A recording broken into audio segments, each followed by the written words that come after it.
It's all about balancing Genie Plus with your touring strategy and figuring out where the best place to go when is. And this is the part I love, is like testing out the numbers and what they would say to do. That is Becky Gandillon from Touring Plans. He's here to talk about the strategies, challenges, and latest news with Disney Genie Plus. I'm excited about this one. You're listening to the Tomorrow Society podcast.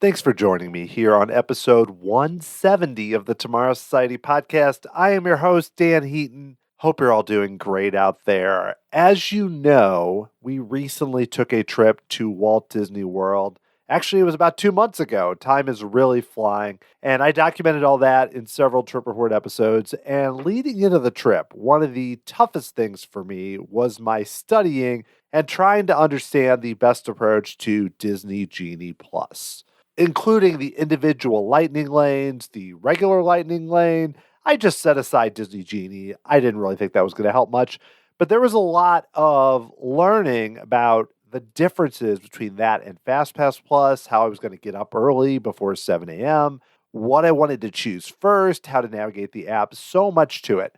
And one of the biggest resources for me was watching videos and reading blogs on touring plans by Becky Gandillon, especially the Touring Plans Teaches videos. And the reason I mention that is I know there's a lot out there from many sites that are giving really good strategies for Disney Genie Plus.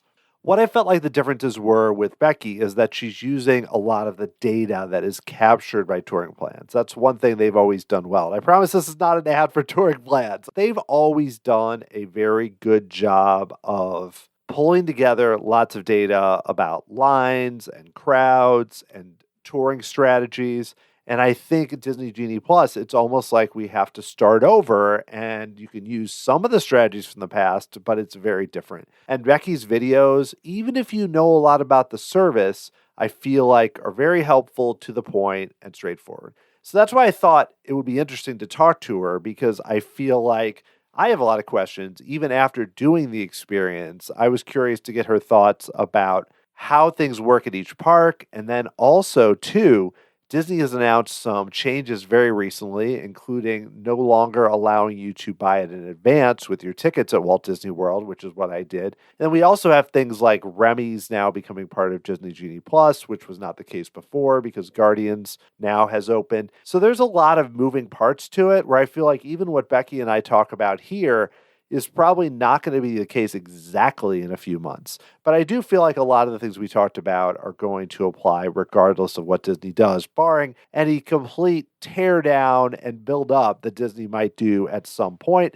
And of course, as we know, I am not here to say Disney Genie Plus is the best service in the world. I think it has a lot of challenges, some that we discuss on the episode, including the 7 a.m. wake up and especially the time jump. I cannot say enough, Disney. Get rid of the jumping times. They need to be locked in. That's what I will say. I do feel like we did find a way to use the service well, but that does not mean that there aren't still issues that could be improved. And a lot of people, especially those who maybe aren't watching all the primers beforehand and everything, are having a lot of problems with what's a paid service, in theory, designed to make things easier. I figured I wanted to talk about things you could do to get the most out of it, while also talking about some of the challenges, in a way looking at it as how do you maximize the service.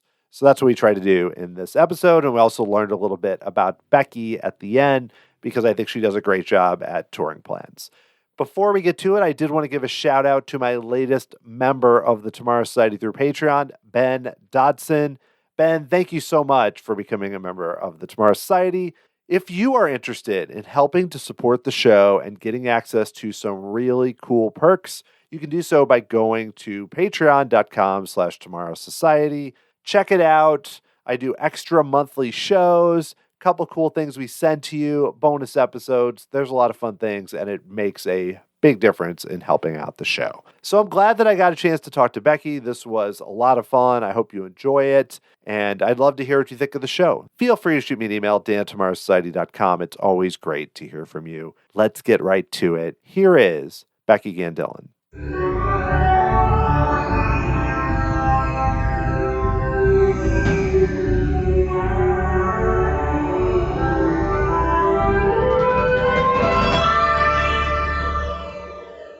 My guest today is a data and analytics expert who uses those skills as a writer for the Touring Plans blog and on the Touring Plans Teaches videos on YouTube. In particular, she's become an expert on Disney Genie Plus and best ways to use the system. It is Becky Gandillon. Becky, thank you so much for talking with me on the podcast. Thanks for having me, Dan. Really excited. That's a dubious title, Genie Plus expert. not one I think I ever wanted to have, but happy to help people where I can. Yeah, it's a complicated system, and as we're going to talk about, they keep kind of making little tweaks and everything else. And so I think most people who have listened are pretty familiar with it, but just in case, now you could easily probably do an hour just on this. But as briefly as possible, how would you describe Genie Plus, Lightning Lane, individual Lightning Lanes, just kind of how that works? I'm not going to narrow you to a few words, but as brief as you can. How would you describe it? Brief as I can. So if you've been to Disney pre-pandemic, you should be familiar with at least FastPass or FastPass Plus. These were the free ways you could get into a queue that would take you around the big standby line, let you skip that wait and get on the ride faster. So Genie, the whole Genie system, is the replacement for FastPass. There are sort of three different parts to that. One is free Genie, so without the plus, that claims to be able to plan your day for you. That performs particularly poorly. But then you have Genie Plus, which is that replacement. So you pay $15 per person per day plus tax for the honor of and privilege of getting to book these reservations to then go around the standby line. So we have the standby queue and then the other queue to get around it. That other queue is called the Lightning Lane. So it's where you used to wait for FastPass. It's where you use Rider Swap. You'll use that lane, etc. So that's the Lightning Lane. Genie Plus lets you make reservations to get access to that Lightning Lane. Bonus, if that wasn't confusing enough, there are also individual attractions, typically the most popular one at each park, that you can't make Genie Plus reservations for. You have to pay even more extra on top of that. So they're called individual Lightning Lane access attractions. And so those are the big guys like Seven Dwarfs Mine Train, soon to be Guardians of the Galaxy, where you're paying that one-time fee just to get on that one ride and use that Lightning Lane to avoid the atrocious standby lines. So that's the quick version.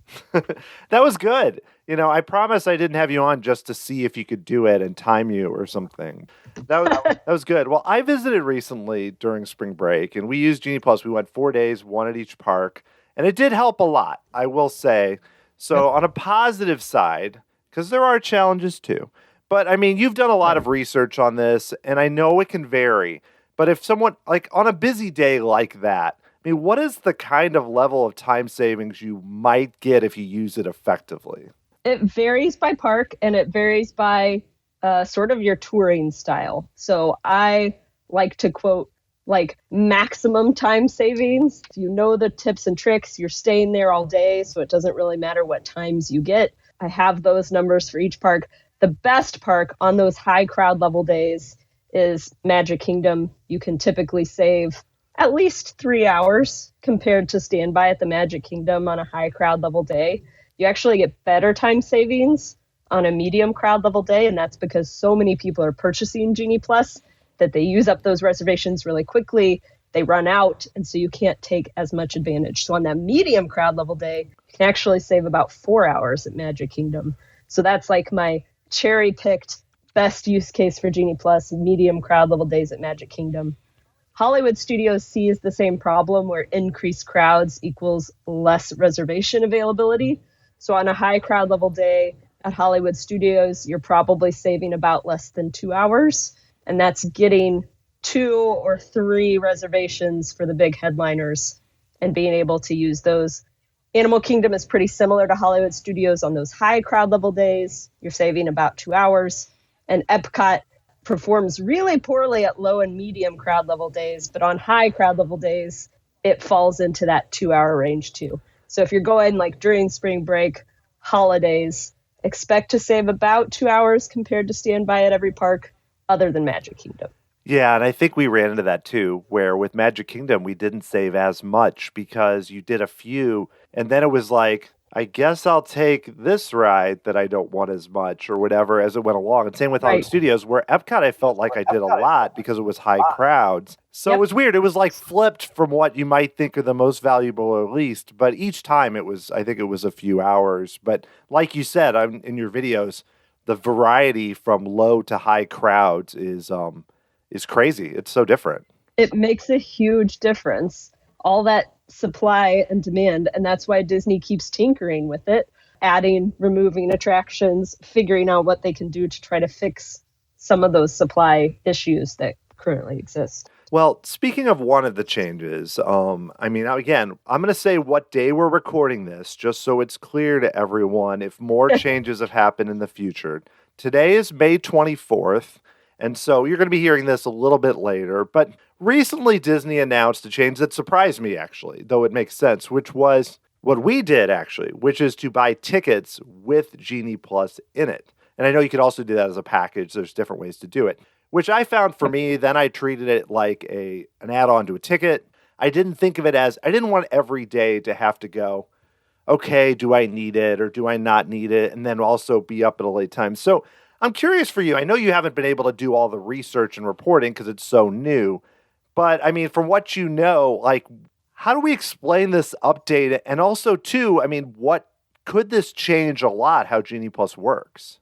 I don't even know necessarily how it works. I think it'll have a couple impacts. I think it doesn't go live until June 1st. So it'll be in between when we record this and when it releases. But I have theories, right, from the data that I've seen. Number one, easy path is I'm going on vacation. I'm dumping a lot of money at once. Let's just tack Genie Plus onto that. It's a sunk cost. I don't have to think about it every day. And so I don't really consider it as this upcharge. It's just part of my vacation package. So from a business perspective, you would think Disney would want to keep doing that. You want to keep the easy path because you get more money from people and they're not having to consider and think through that purchase every day. The only reason that makes sense in my head is supply and demand. So you're decreasing demand by making people think through it every day, and they're realizing that demand is so high.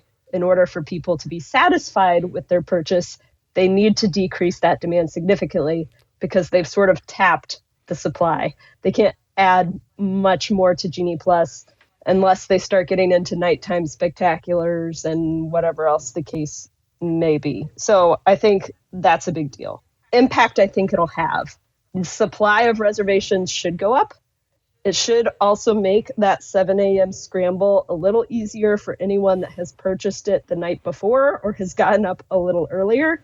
You're going to have a lot of people getting on at 7, remembering that they haven't purchased it yet, purchasing it, having it do its little snafus or whatever, having to retype your credit card number. And just then at 7:02 or 7:03, making their first reservation. So if you're on the ball and you've purchased it after midnight the night before, or you've gotten up at 6:45, I think it's going to make things a little easier at 7 a.m. And then the decreased demand should theoretically help with reservation availability throughout the day. So this is kind of a baffling move by Disney from a business perspective. Reservation availability help increase everyone's chances of getting the reservations that they want throughout the day. Yeah, I mean, if I hear it that way, I think, okay, maybe this isn't such a challenge. But beyond the even less sleep idea, though I guess, like you said, if you could just wake up at 6:40. Now, one other thing they did is they removed the language saying, though, that they would never sell out or there'd be no maximum. Yeah. So now, granted, on most days, I don't think this is a big deal. But I think about the days that I went, which were, I don't know if they were 10 level touring plans, but they were 8, 9, high level ones where they might have sold out. So is there a case, do you think there's a high potential that it could sell out and you'd almost really want to buy at midnight versus the next morning? Maybe.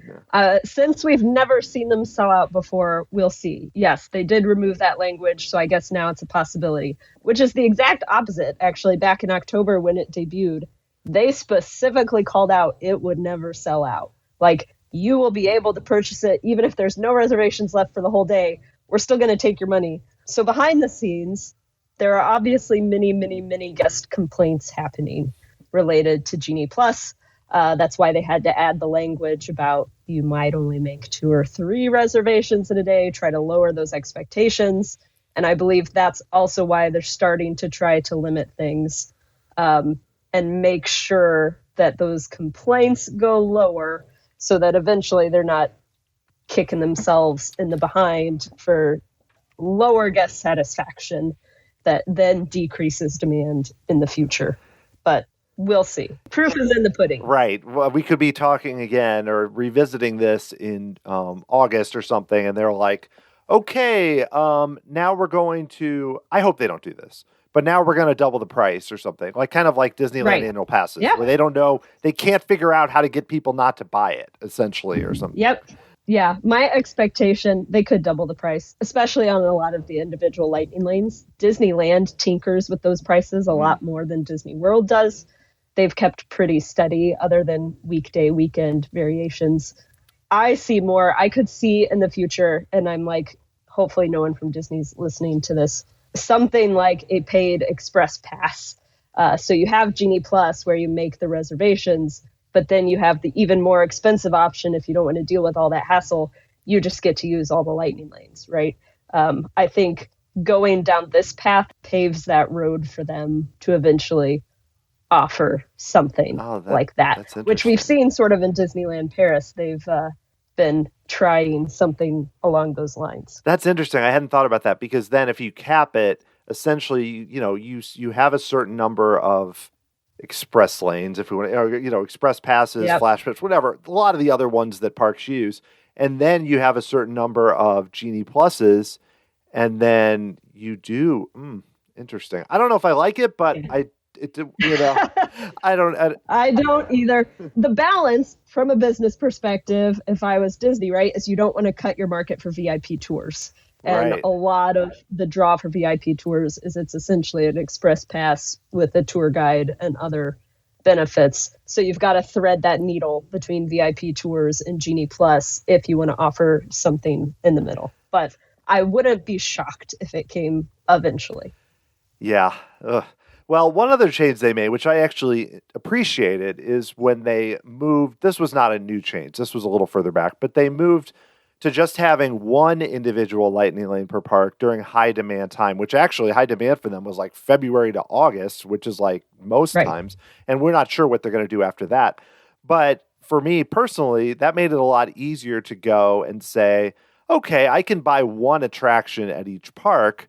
I don't think I would do it every time, but at least, I could say that, okay, we're budgeting for it. We know how much it is. When you get to 2, it's just a little much. And now we have Remy's going to that, where before, because Guardians is opening, like you mentioned. What do you think the impact's been of that? Like, I know early on, Touring Plans had some reporting, and then as it switched, did it have a big impact on how things went with Genie Plus in terms of shifting what people did? Yes. Just yes. So, for example, I think Magic Kingdom's the best example of this. It had a huge impact on supply of reservations at every park, maybe excluding Animal Kingdom, because when they made the change, Everest was still down. Right. Then it came back online. But if we look at Magic Kingdom, Space Mountain was one of the least popular individual lightning lanes at any park. No one was paying extra to do Space Mountain. But now that it's converted to Genie Plus, it sells out typically third in the day of all the attractions there. Usually Jungle Cruise and Peter Pan's Flight still beat it, but sometimes it can compete. So you can see that it's changed guest behavior. Suddenly they're valuing it more now that it's free than when they had to pay out of pocket. it really hasn't changed demand for Seven Dwarfs Mine Train. It's still selling out around the same time, pre and post that transition of Space Mountain. But it hasn't had as big of an impact on overall reservation availability as I think Disney might have hoped.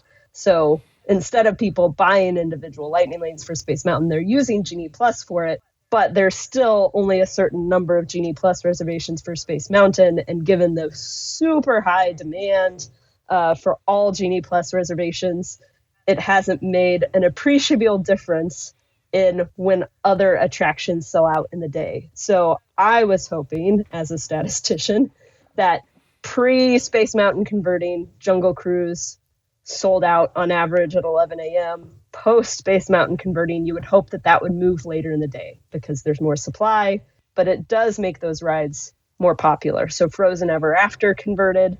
It's about usually second to sell out at Epcot. Everest there aren't very many Genie Plus options at Animal Kingdom, but it sells out third after Kilimanjaro and Navi River Journey. And Runaway Railway is pretty similar. It usually sells out third or fourth. They've moved up in their popularity when they've converted just because they're free. Yeah, where essentially what people are doing is they're not, it's not that they're really shifting from some of the other popular ones. It's like at the Magic Kingdom, it's like, oh, my second one was going to be, I'm trying to think of a low-end Magic Kingdom or middle tier, like a Buzz Lightyear or something. They're shifting that to Space Mountain, as opposed to shifting Jungle Cruise to Space Mountain. It's like you're just adding in another one. It's kind of mind-boggling to think about it because they keep making changes in order to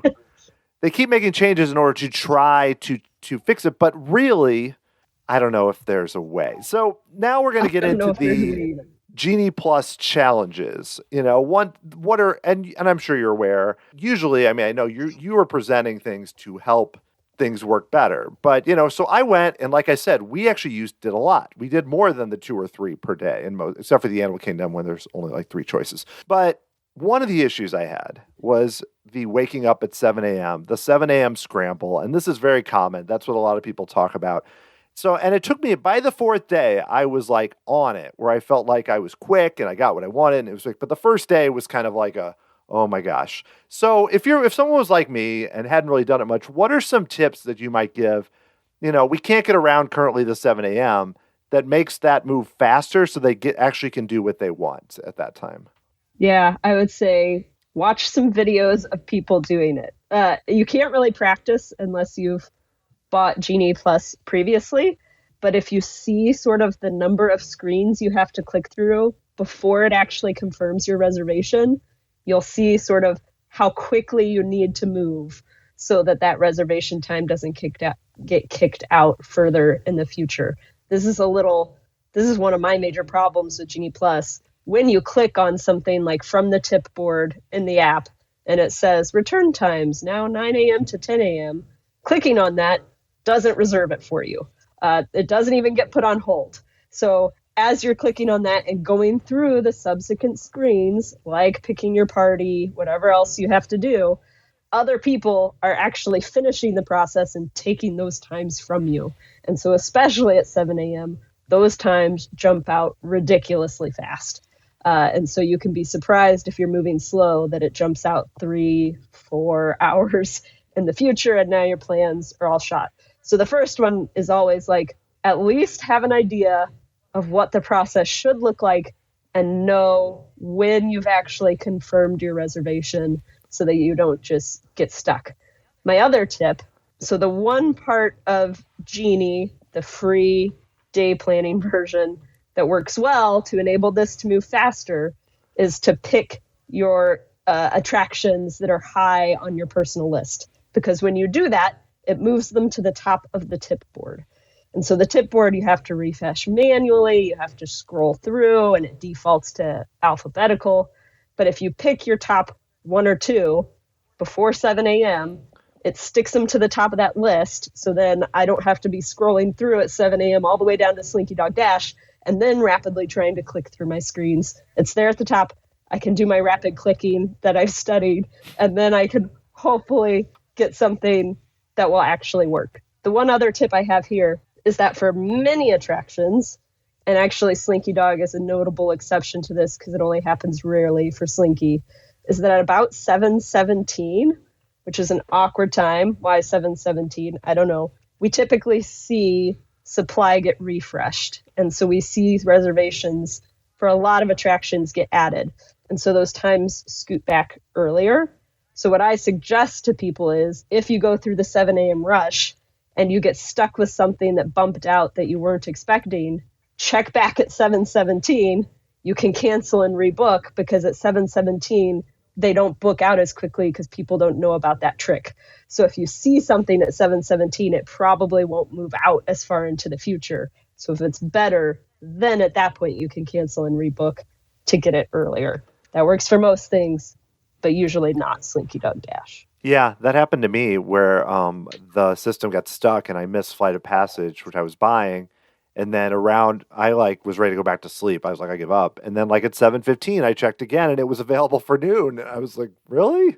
Okay. Yeah. So that was great because it worked out for the time we wanted it. And because people weren't rushing, it didn't do the thing it did for me on Remy's where it went from 10 a.m. to 3 p.m. in a span of 2 screens, I guess. Right.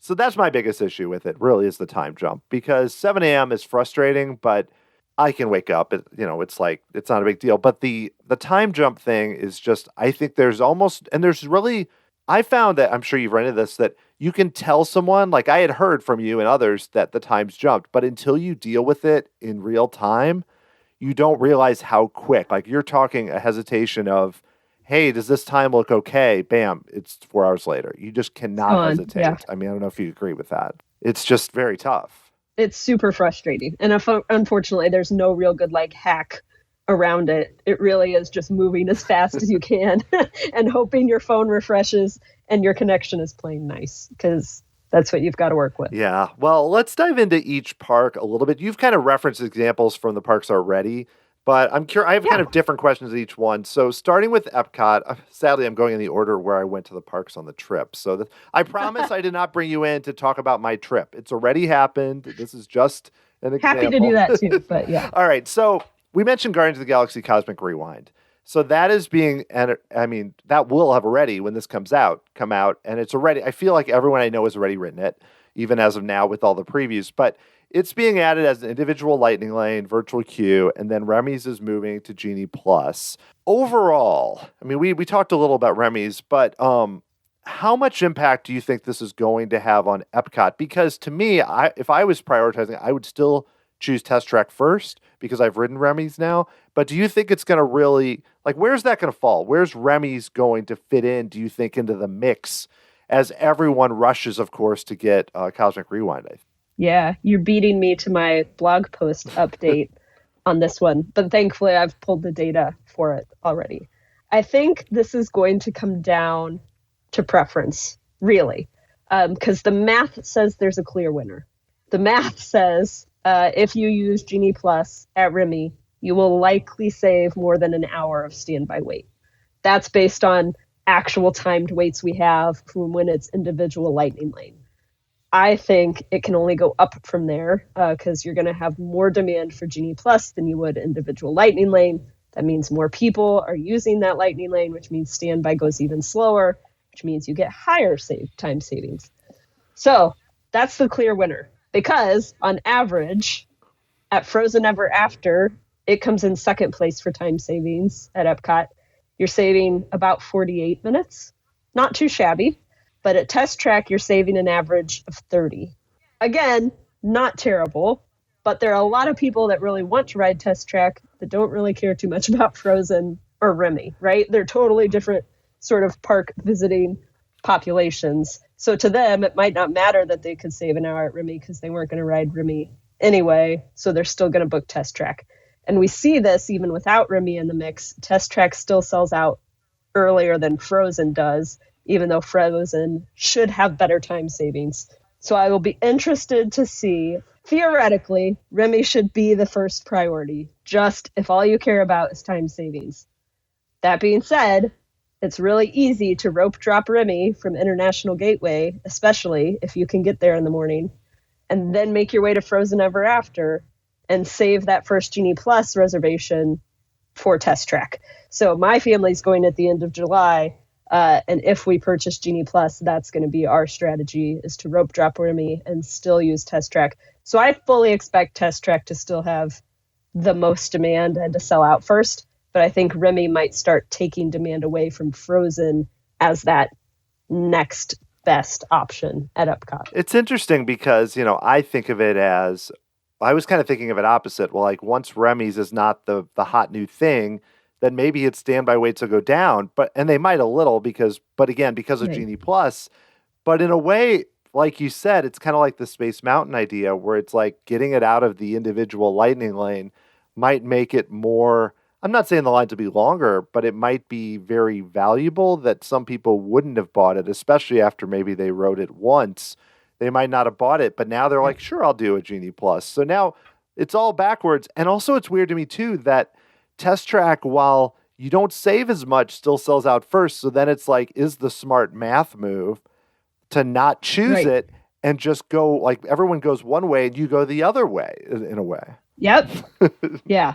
It's all about balancing Genie Plus with your touring strategy and figuring out where the best place to go when is. And this is the part I love, is like testing out the numbers and what they would say to do. I think we're going to see even more when Guardians opens. Epcot is like a tale of two parks. You've got the things that are sort of rare, but becoming more popular that appeal to young kids. Frozen, Remy, Turtle Talk, whatever, things that they can ride. But then you've got the more thrill-ish rides with Guardians and Test Track, and seeing, because those are typically sort of two different sets of park goers, and how do those interact and who's making the decision to purchase Genie Plus versus not is going to be really interesting.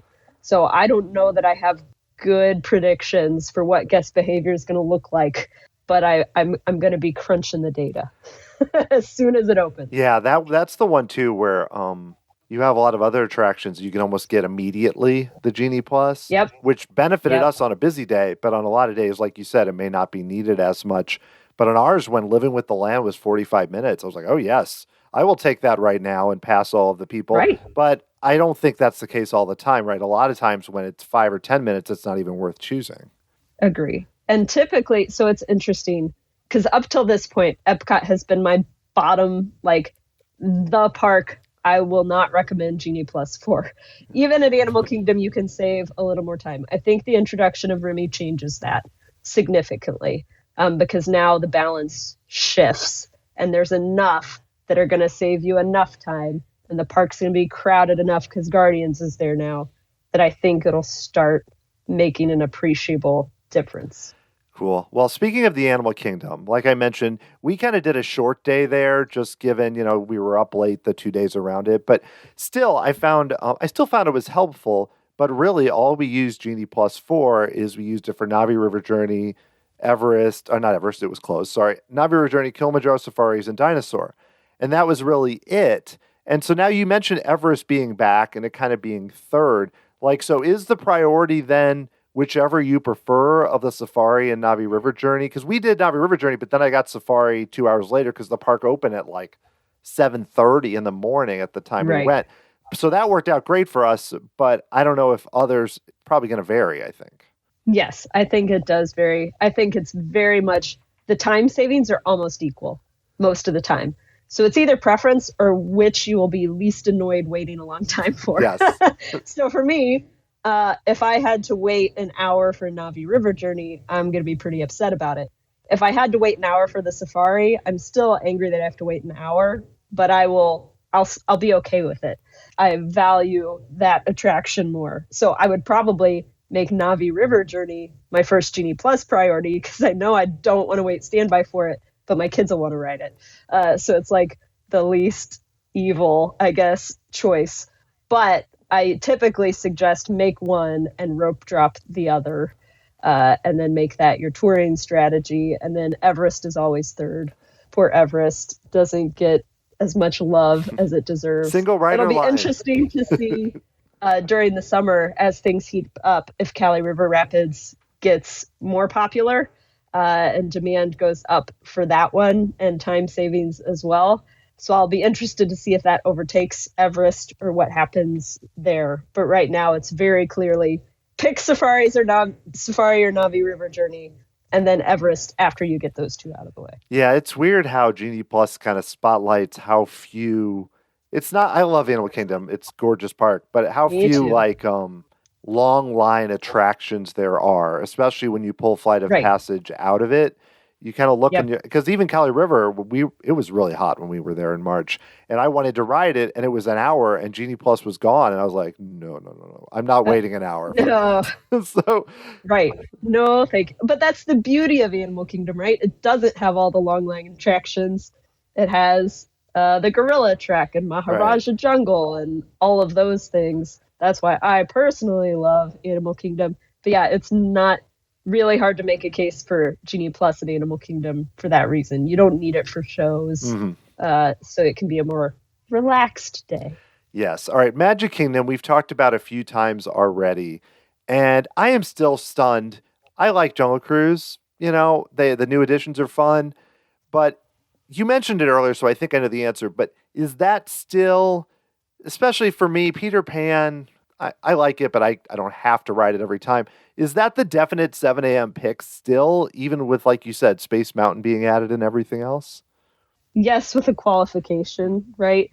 Jungle Cruise and Peter Pan will absolutely save you the most time. And I think if you've never been to Disney before, you absolutely should experience both of them. And you will be, so it goes back to I would be upset if I waited an hour for Navi River Journey. I would personally be upset if I waited an hour for Peter Pan's flight too.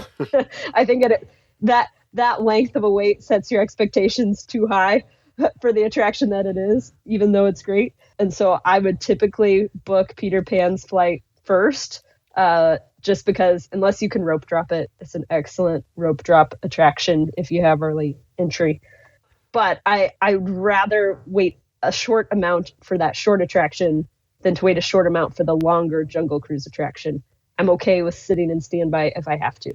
Thankfully, that's not a choice anyone ever has to make because neither one of them sells out within those first 2 hours. So you should have the ability to book both of them. But those two do still make sense as your first ones just because they book out so far so quickly. Yeah, well, speaking of things that book quickly, the Hollywood Studios with their many headliners. So, because we basically made a choice. We're like, okay, really wanted to do Mickey and Minnie's, and so we didn't even try to get Slinky Dog because it was supposed to storm all day, and so we just were like, we're not even going to do it, and so we did Rise of the Resistance, but then just as an example, we did Mickey and Minnie's. By the time we got 2 hours out, the best option was just Toy Story Mania. Got that, and then it was Star Tours, and that was basically it. So that just shows like an example of there's almost no way on a busy day to get more than two if you're lucky, if you count even Toy Story Mania. I mean, what would you say? I assume the best strategy is Slinky Dog, but after that first one, what do you do there? Yes, Slinky's still the best choice. It's going to save you a ton of time all the time. So easy first choice. It is one that sells out almost immediately, and so you're going to have that bumping out problem. If you get really lucky and get an early return time, you're like set for life, or at least for the day at Hollywood Studios. Currently, my suggestion for Hollywood Studios after Slinky Dog Dash is Tower of Terror. That's because it's actually had an average wait time that's higher than Slinky Dog Dash for the past since its stealthy refurb. Yes, one elevator. So for those that don't know, one of the elevator shafts at Tower of Terror has been down for maintenance for over a month now, I think, and it's going to continue for quite a while. So standby wait times at Tower of Terror are huge. So that is currently the very obvious second choice if that's an attraction that you want to experience. Then there's sort of a second tier. Falcon, Rock and Roller Coaster, Runaway Railway is what I would put in that tier. And that would be my next suggestion if they're still available by the time you're making a third selection. And to your point, most of the time they aren't. And then you have a third tier that's like Toy Story Mania and swirling saucers, which can save you a significant amount of time, but also it's pretty easy to time those to go when there's low standby waits. Spoiler alert, it's in the evening when all the families have already gone home. And then at the bottom, you have Star Tours and Muppet Vision, where you just really don't need it at all. But those might be what you're stuck with at the end of the day, so why not use them? But yeah, currently my number 2 is Tower of Terror for Hollywood Studios, at least until that refurb finishes. Yeah, it was over 100 minutes, well over 100 minutes the whole time we were there, and it was not available at 2 hours out, the second choice for us, which was too bad. I mean, I know we could have waited till 8:59 or something, but even then, it was crazy. It's really too bad. Right. I mean, I hope they fix it soon because it's great, and I don't like it being that high in that park, the times. Yeah. It's also an easy one to rope drop, especially during early entry, because at Hollywood Studios, everyone either goes to Batuu or to Toy Story Land. So if you're heading to Tower of Terror and Rock and Roller Coaster first thing in the day, you have it made. So yes, that can be a choice too. Yeah, that's a great choice. Okay, well, I want to make sure we talk about Disneyland because I know you were able to go there and experience it in person. Beyond Disneyland being great, but also in terms of Genie Plus, which I've heard is very different. And I'm curious, what was your experience like going out there and being able to kind of use this service and see Disneyland? Disneyland was great. Very different than Disney World. So it was my first trip to Disneyland. Really enjoyed that. It was also my first trip in a long time without kids. So that even better. Too. It was great. But Genie Plus is a totally different animal on the West Coast. So much easier. They're continuing the pre-vacation sales, so you can buy it with your tickets. So that new rule change only applies to Disney World. Photo Pass is included with your purchase of Genie Plus at Disneyland. That is a big value even on its own. It's slightly more expensive. It's $20 per person per day. And like I mentioned earlier, their individual lightning lanes fluctuate a lot more. They play with the pricing to see what they can get away with. Almost everything has almost immediate availability all day. The 2 days we were there ended up being a crowd level 9 and 7, so they were pretty crowded. We're used to traveling the week after Labor Day, so I'm used to empty parks.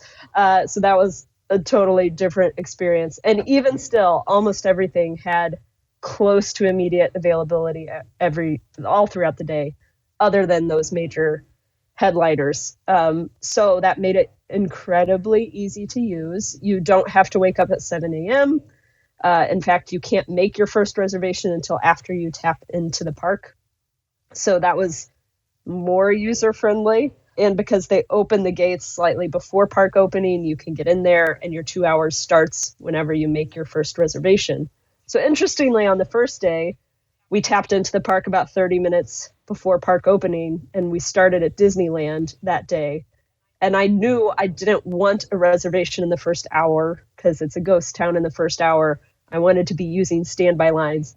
So I actually had to wait about 25 minutes before there were any reservations after 9 o'clock in the morning, right? This is totally different than Walt Disney World. So I was just sitting there like refreshing and waiting for things to book out a little bit in advance. It's also interesting. So this is not a tip or a hack that I would suggest to anyone in Disney World, but in Disneyland, it worked really well for us. Big Thunder Mountain was down almost the entire morning. I think it came back up just before noon, but you could make Genie Plus reservations for it, and it had immediate availability or within 15 minutes. And so anytime you have a Genie Plus reservation for an attraction that is down, as soon as your window opens, you get an anytime, anywhere pass. And so I didn't take as much advantage of this as I could have, but we booked Big Thunder Mountain 3 times. Oh, wow. And got 3 anytime, anywhere passes because it was staying down that we could use when we hopped to California Adventure later in the day. And then we got to use them wherever we wanted. And eventually Big Thunder Mountain came back up as we were walking past it. So we just waited and stand by anyway. So that works really well in Disneyland because so many attractions have that immediate availability. You can sort of stack up your anytime, anywhere. That's my personal favorite hack. But yeah, it was so easy to use. The second day we rope dropped California Adventure and I stacked for Disneyland. for the afternoon. So I just made, as soon as we entered the park, I made a reservation for Hyperspace Mountain. That was opening day for the Hyperspace version. And so it kicked it out to 2 p.m., 1 p.m. When we could hop in Disneyland. So that was cool. And then every 2 hours from that point on, I stacked up another one. It was interesting. The one hiccup I experienced was by the time was making my third reservation, I forget what it was for. It might have been, I think, Falcon or something. Falcon was booking at like 2:30 or 3. And I wanted it to stay at 2:30 or 3 because I already had 2 reservations that kicked off right at 1 o'clock. And I didn't want to have to be scrambling to try to get there. When I made my reservation, instead of 2:30, it gave me 1 o'clock again. Oh, wow. And I was like, now, wait a second. Like, I'm used to it bumping forward. So then I had 3 reservations from 1 to 2. And it was like Hyperspace Mountain, like Indiana Jones and Falcon, which are in 3 different quarters of the park if you're not familiar with Disneyland. So that was a little bit of a rush to have to try to get to all 3. But I highly, highly recommend, opposite of Disney World, where I'm like, buy it for your Magic Kingdom day, maybe Hollywood Studios, and then like play it by ear for the other parks. At Disneyland, I'm like, just buy it. Just buy it, use it. It's so easy to use and can save you so much time. Huge proponent of Genie Plus, only at Disneyland. Wow, yeah, that's what I suspected. And also there's so many locals there that they just aren't going to be buying it. So I feel like, at least my impression is, you're not competing with as many people. Yep. And it's great. And plus the park's smaller, especially Disneyland. So like, even though I know you mentioned running around to make those, it's still different than like with us, where we had something at Remy's and then we had something at Spaceship Earth, and it was like, oh my gosh, this is not the same way at all. It's like pretty tight for the most part. Yeah, it is pretty tight. So it's easier to do at Disneyland. You don't get even if you have to backtrack across the park, it's not as painful as it can be at Disney World. Okay, well, I want to finish quickly with asking a little bit about your background, because I admit that I know virtually nothing. So I'm curious how you got started working for Touring Plans and how you got connected there to do these blogs and then the videos for them. Yeah, trying to rewind in time. So I started my career as a biomedical engineer. I worked for the Department of Veterans Affairs for about a decade. While there, my boss was a big Touring Plans fan, and I hadn't heard of it before. So this is back like 2012, 2011. And at the time, there was a blog post or something where Lynn put up a bunch of Be Our Guest data and was like, if anyone wants to play with this, go for it. And being me, I was like, yes, I'll gladly play with your Disney data. Thank you. So I did something and I emailed it back to him or left a comment or something. And that sort of got that connection started. And every once in a while, he would email me and say, I have this. Do you want to play around? Yes, please. Anytime you can give me data, I will be happy. So that continued. I transitioned out of the Department of Veterans Affairs in late 2018, went into the world of consulting. So I do data and analytics consulting as my full-time job now. And when I did that, I started helping Lynn a little more, especially with data crunching for the unofficial guides. And then in 2021, so last year, April of last year, they had an open call for bloggers. And I was like, I think I might want to try that. I like the number crunching, but I like writing about it too.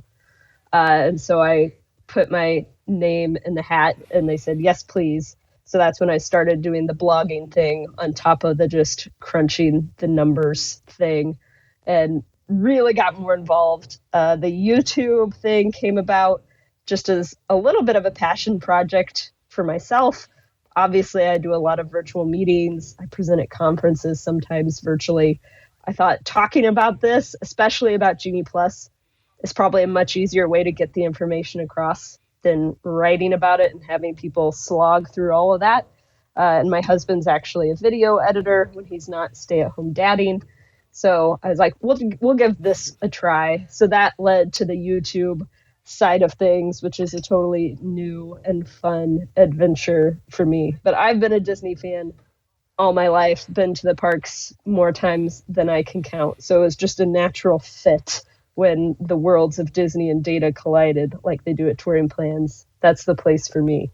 Oh, yeah. It's a perfect place. And with what's going on with Disney World especially, there's a lot of things to figure out, I will say. Yep. So real quick, I mean, what are some of your favorite attractions? Or like when you go and you're not just doing research, when you're actually going for fun, what do you enjoy doing? So one of my this is something I'm really excited about and why we're going back in July. And this isn't an attraction, but my first daughter, Edith, who is now 6, got her first haircut at the barbershop in Magic Kingdom. I think this was my first blog for Touring Plans 2, was talking about that and what an experience it was. So when she was 18 months old, we took her for her first trip. She got her first haircut. She didn't even need a haircut. Like at 18 months, she barely had hair, but we cut some of it off just so she could have that experience. I booked our first family of 4 trip for September 2020. I booked it in January 2020 when my daughter Louise, she would be 2 in September 2020. So in early March, 60 days out, we booked that haircut for that September trip. And then everything happened and the world fell apart. And so we did the trip. We obviously didn't get to do the haircut. And so now Louise is 3.5 and has still never had a haircut because I couldn't bring myself to get over the psychological barrier of getting her haircut anywhere other than Disneyland. So if no one has heard the news, last Tuesday they announced the barbershop is finally reopening, July 31st. And so I convinced my husband, we booked a trip literally just to go down and get our haircut. And then we added a day because we want to do Guardians because we haven't gotten to do that either. So we're doing a 3-night, 2-park day trip, mostly just to get a haircut. That's really the only excuse. So I'm a big fan of like that whole Disney magic experience. Other favorites, let's see. I'm hoping Guardians will be a favorite. I love Rise of the Resistance. I hate the queues for it. We are a very competitive family, so Toy Story Mania and Buzz Lightyear have multiple re-rides every trip. And I was surprised in Disneyland how much I liked Incredicoaster. Like, it's a basic roller coaster, but that plus the theme, it was just really fun. Like, I grinned the whole time. So anything that makes me happy is something that's at the top of my list. Let's see, eating places, Topolino Terrace, Chico.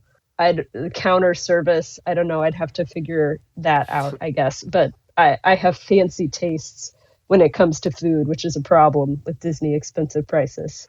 Yes. Well, just last question. I mean, if people want to find out what you're doing, where should they go? And also, if there's anything cool that you just released or you're working on, definitely let us know. Yeah. So you can follow me on Instagram at Raising Mini Me's. So mini as in the mouse, not mini as in little. At Raising Mini Me's on Instagram. Becky G at touringplans.com is my email. You can look on the touringplans.com blog to find my articles there.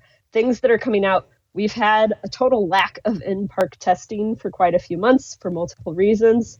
But we just had sort of a spree of some of those in-park tests. So I'll be doing 4 or 5 articles about some of those, including extended evening hours and stacking tests. So those are my next hot thing that you can keep an eye out for. Awesome. Well, this has been great. The time's flown by. I feel like I know a little bit more, and I'm ready to go book my trip to Disneyland right now. So this perfect. Do it. You won't regret it. I don't think I will. Becky, thanks so much for being on the show. Yeah, thank you for having me. If you like this episode, you should check out my interview with Len Testa. The most recent one was episode 146, and it was right before Disney announced Disney Genie Plus and how that would work. You get to hear Len and I try to figure out what the paid FastPass service is going to be, and being not that close, but a few of our thoughts were kind of in the ballpark. You can find that and more going to tomorrowsociety.com/podcast with an S. If you'd like to follow the show, you can follow us on Twitter at TomorrowSOC, Facebook, or Instagram at Tomorrow Society. The music you are hearing right now was written by Adam Hookey, performed by the Sophisticated Babies. Thank you so much for listening. As always, it's a blast to do this show, and I really appreciate all the support. Have some fun episodes coming up with former Disney Imagineers. Can't wait for you to hear them. And I will talk to you again next time.